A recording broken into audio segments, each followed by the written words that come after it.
அதாவது அவங்க தந்தையாருடைய சரிதம் முடிந்து அக்காவுடைய சரிதம்.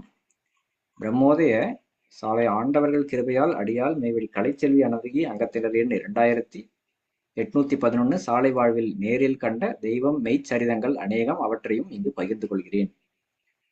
சிவபெருமான் பிறம்படிப்பட்ட சரிதம் மீண்டும் நிகழ்ந்த அதிசயம். ஒரு முறை மெய்வழி பிறவியர்கள் இருவர் சண்டை போட்டு அதில் ஒருவர் இன்னொருவரை அடித்து விட்டார்.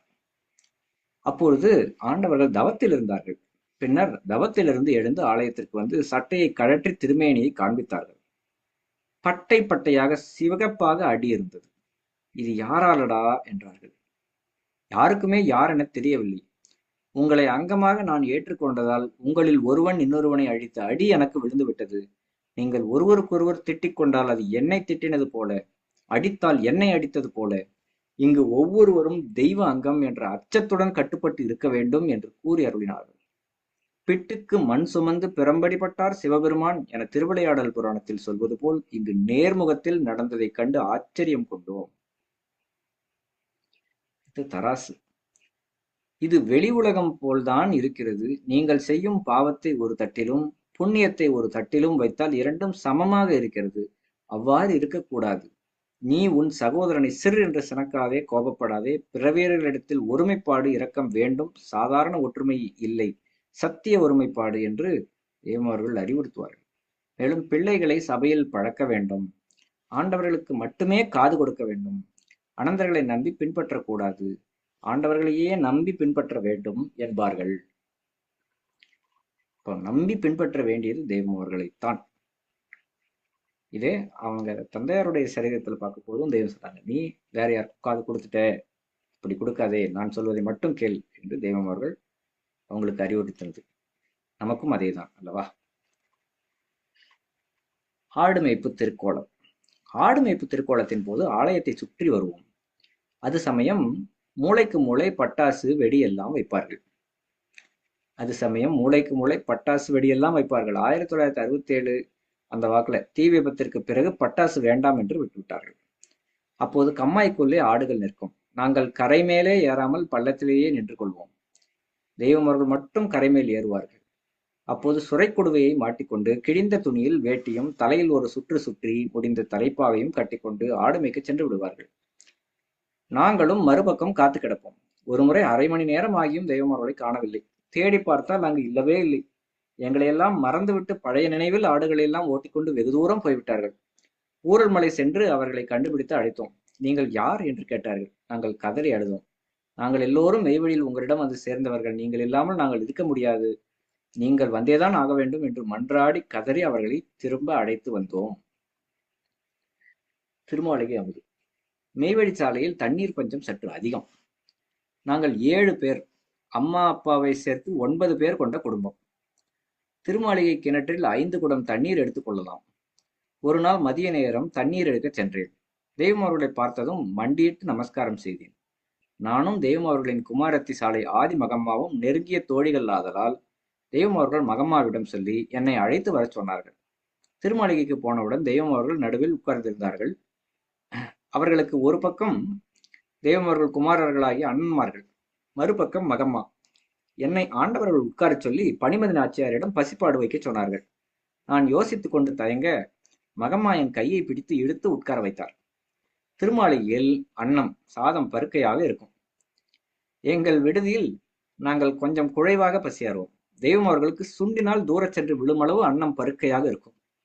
எனக்கும் அதை பரிமாறி சாம்பார் ஊற்றினார்கள். வாயில் வைத்தவுடன் காரம் தாங்காமல் கண்ணீர் வந்தது. தெய்வம் அவர்கள் அவள் இந்த காரத்தை தின்னமாட்டாள், அதில் கொஞ்சம் தயிரை ஊற்று என்றார்கள். சவுந்தரவள்ளி என்று ஒரு மாடு இருந்தது. ஒரு நாளைக்கு 6-7 லிட்டர் பால் கறக்கும். அதன் தயிரைத்தான் எனக்கு ஊற்றினார்கள். அதுபோது சாலையில் 40 மாட்டிற்கு மேல் இருந்தது. வேறொரு காலை நேரம் தெய்வம் அவர்கள் ஆலயத்திலிருந்து வந்தார்கள். அவர்களுடன் இடியாப்பமும் கஞ்சியும் பசியாறினேன். கஞ்சி என்றால் பாதாம், முந்திரி, பிஸ்தா, தேங்காய், பச்சரிசி எல்லாம் போட்டு ஆட்டுக்கல்லில் அரைத்து காய்ச்ச பெற்ற கஞ்சி அது. காஷாயம். 1963 காஷாயம் வாங்காததற்கு முன் யாரும் மெய்வழி வேதாந்த கிரந்தங்களை தொட முடியாது. 1963 காஷாயம் வாங்காததற்கு முன் யாரும் மெய்வழி வேதாந்த கிரந்தங்களை தொட முடியாது. கிரந்தங்கள் பரனில்தான் இருக்கும். மெம்பராக சேர்ந்து காஷாயம் வாங்கினால்தான் அவற்றை தொட அனுமதிப்பார்கள். அதற்காகவே நான் தெய்வம் அவர்களிடம் விண்ணப்பித்து காஷாயம் பெற்றேன். காஷாய வஸ்திரத்தை எனக்கு தெய்வம் அவர்கள் திருக்குமாரத்தி மெய்வழி அரங்கத்தாய் ஆனந்திக்கு அக்காதான் கட்டிவிட்டார்கள். பின் காதில் 3 முறை மூலமந்திரம் சொல்லிக் கொடுத்தார்கள். நான் பாடம் செய்து கொண்டேன். தொடர்ந்து 1966ஆம் ஆண்டு ஆண்டவர்களிடம் பிரம்மோபதேசத்திற்கு உத்தரவு வேண்டினேன். சபை காரியதரிசிகள் 18 வயதாகும் வரை யாருக்கும் பிரம்மோபதேசம் கிடையாது என்ற ஒரு சட்டம் இங்குள்ளது என்று கூறினார்கள். தெய்வம் அவர்கள் எழுந்தருளிருந்த திருமாளிகை சென்று இதை கூறினேன். தெய்வம் அவர்கள் அவரிடம், அட போங்கடா, நான் அல்லவா கொடுக்கிறேன், நீங்க என்ன என்று கூறி என்னையும் பிரம்மோபதேச சபையில் சேர்த்துக் கொண்டார்கள்.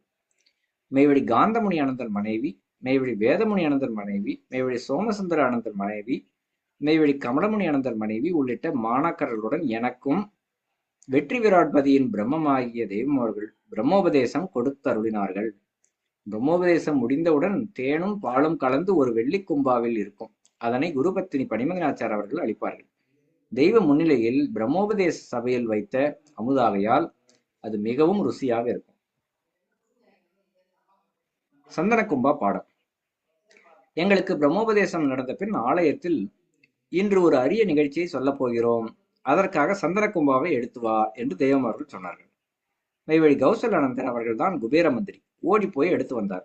அதை தெய்வம் அவர்கள் கவிழ்த்து காண்பித்து, எங்கடா சந்தனத்தை காணோம், நீ சந்தன கும்பா என்று அதை சொன்னாயே, ஆனால் சந்தனம் இல்லையே, பின் ஏன் சந்தன கும்பா என்கிறாய்? நீ நினைக்கிற சந்தன கும்பா வேதநூல் வாசித்தால் நமக்கு எல்லாம் விளங்கிவிடும், ஒருவரிடம் போய் கேட்டால் விளங்கிவிடும் என்பது போல் உள்ளது. ஆனால் இது வெறும் கும்பாதானே. நீ என்ன சொல்கிறாய்? சந்தன கும்பா என்கிறாய். உன் மனம் எதை நினைக்கிறதோ அதுவாகவே ஆகிறது. உன் நினைவாகிய அறிவில் உட்கார்ந்து இன்றிலிருந்து நானே உங்களுக்கு ஆண்டவராக இருக்கின்றேன் என்று திருவாய் மலர்ந்து அருளினார்கள். தெய்வம் அவர்களின் உன்னதம் உணர உணர நாம் சிறுபிள்ளைத்தனமாக திருமாளிகையில் புடங்கிக் கொண்டு இருக்கிறோம் என்று என்னுள் அச்சம் மேலிட்டது. குழந்தை போன்ற திருமேனி. ஒருமுறை ஆண்டவர்கள் ஆலயத்தில் எழுந்தருளியிருந்தார்கள். நான் தண்ணீர் குடம் எடுத்துக்கொண்டு போனேன். என்னை அழைத்து ஒரு மருந்தை என்னிடம் காண்பித்தார்கள். லிவ் 52 சிரப் என்று பார்த்ததாக நினைவு. நான் எவ்வளவு சாப்பிட வேண்டும் என்று வினவினார்கள். அதில் குழந்தைகளுக்கு 1/4 ஸ்பூன், 12 வயதில் உள்ளவர்களுக்கு 1/2 ஸ்பூன், பெரியவர்களுக்கு 1 ஸ்பூன் என்று வயதிற்கேற்ப அளவு எழுந்திருந்ததை படித்தேன். நான் 1/4 ஸ்பூன் சாப்பிடுகிறேன், என் உடம்புதான் குழந்தை போல ஆச்சே என்றார்கள். எனக்கு என்ன சொல்வதென்றே தெரியவில்லை. அழுதேன். தெய்வம் அவர்கள் எழில் தோற்றம். எழில் பல கலைகள் இலகு செம்மலராக எழில் ஓங்கி இருந்த ஆண்டவர்களுடைய எழில் உருவத்தை பற்றி கூறுகிறேன். தெய்வம் அவர்கள் காலையில் ஆரஞ்சு நிற தலைப்பாகையை கட்டி கருப்பு நிற சட்டை அணிந்து இருப்பார்கள். காஷாய நிறத்தில் பஞ்சகச்சம் கட்டியிருப்பார்கள். மாலையில் வேறொரு அழகிய தோற்றத்தில் பச்சை நிறத்தில் பெரிய ஜரிகை போட்ட தலைப்பாகை, வெள்ளை வேட்டியை பஞ்சகச்சமாக கட்டி பச்சை நிறத்தில் சட்டை அணிந்து இருப்பார்கள். மற்றும் சில சமயங்களில் மஞ்சள் பச்சை நிறத்தில் தலைப்பாகை அணிந்திருப்பார்கள். அனைத்து தலைப்பாகையிலும் 4 விரல் கடை அளவு ஜரிகை இருக்கும். அரைக்கை சட்டை தான் அதிகம் அணிவார்கள். இன்றைய அலங்காரம் நாளைக்கு இருக்காது. ஒரு நாள் முத்து அணிந்து இருப்பார்கள், அடுத்த நாள் வேறு நகை அலங்காரத்துடன் வருவார்கள். ஆடாது அசங்காது வாக்கண்ணா, உன் ஆடலில் ஈரேடு போனம் அசைந்தசைந்து ஆடுதே என்று பாடினால் பொருத்தமாக இருக்கும். அவர்கள் நடந்து வந்தாலே 7 போனமும் அவர்களை கும்பிடும். மயில் நடந்து வருவது போல் நேர்கோட்டில் வருவார்கள். மயில் எப்படி தலையை ஆட்டி ஆட்டி பக்கத்தில் உள்ளவர்களை பார்த்து கொண்டே வருமோ அதுபோல் வருவார்கள். அதே சமயம் சிங்கம் போல் கூர்மையான பார்வையும் கொண்டிருப்பார்கள். ஒரு நாள் மார்பளவு தாடி இருக்கும், மறுநாள் குறைவாக கழுத்தளவு தாடி இருக்கும், மற்றொரு நாள் குறுந்தாடி இருக்கும். திடீரென்று ஒரு நாள் தாடியே இருக்காது. நிறைய எழில் கோலம் கண்டிருக்கிறோம். நேற்று பார்த்ததை இன்று பார்க்க முடியாது. எப்படி உரைப்பேன்? அண்ணல் அவர்களின் அழகு தோற்றங்களை பார்க்க கண்கோடி வேண்டும். அந்த காலத்தில் தெய்வம் அவர்களே விசாகப்பட்டினம் சென்று சிப்பிக்களை வாங்கி வந்து சாலையில் அவற்றை உடைத்து முத்து எடுத்தார்கள். அவர்கள் நித்தில ஞானியாதலால் முப்புரி நூல் போடுவார்கள். அதில் முத்து பவளத்தை கோர்த்து இருப்பார்கள். உலகில் திருமணத்திற்கு முன் பூநூல் தரிக்கையில் முப்புரி நூலும், திருமணத்திற்கு பின் அறுபுரி நூலும் அணிவர். தெய்வம் அவர்கள் முப்புரி நூல் தான் அணிகிறார். திடீரென்று ஆலயத்தில் இருக்கும்போது தலைப்பாகையை கழற்றிவிட்டு தலையை கோதி விடுவார்கள். தும்பை பூ போல் தலைமுடி வெண்மையாக இருக்கும். வணக்கத்தின் போது நாங்கள் கண்டிருக்கிறோம். தலைப்பாகை துணியை உதறிவிட்டு வணக்கம் முடிவதற்குள் மடமடவென்று மிகச் சரியாக கட்டிக்கொள்வார்கள், கண்ணாடி இல்லாமல். தேவ சன்னதங்களை தொட்டு பார்த்தல். ஆண்டவர்களிடம் நானும் மெய்வழி ஆண்டாள் அனந்தையும் மாமியும் சங்கு சக்கர தீட்சை பெற்றோம். அதன் பின் தெய்வம் அவர்கள் இங்கு பாரு சங்கு இருக்கு, இங்கு பாரு சக்கரம் இருக்கு, உடுக்கை இருக்கு, தொட்டுப்பார் என்று தங்கள் திருக்கரத்தை காண்பிக்க அவர்களது தேவசன்னத முத்திரை கரத்தில் உள்ள சன்னதங்களை 4 முறை தொட்டு பார்த்தேன். அவர்களது ரேகைகளாக கிழ்நாமம், சங்கு, சங்கின் நுனி, அதன் அடி என்று யாவும் கண்டு மகிழ்ந்தோம். மிகப்பெரிய பாக்கியம். இதோட நம்ம தொடர்ந்து அக்காவுடைய சரிதம் அடுத்த வாரமும் கண்டினியூ பண்ணி பார்ப்போங்க. இப்போ தெய்வ தோத்திரம் பண்ணி நிறைவு பண்ணாங்களா?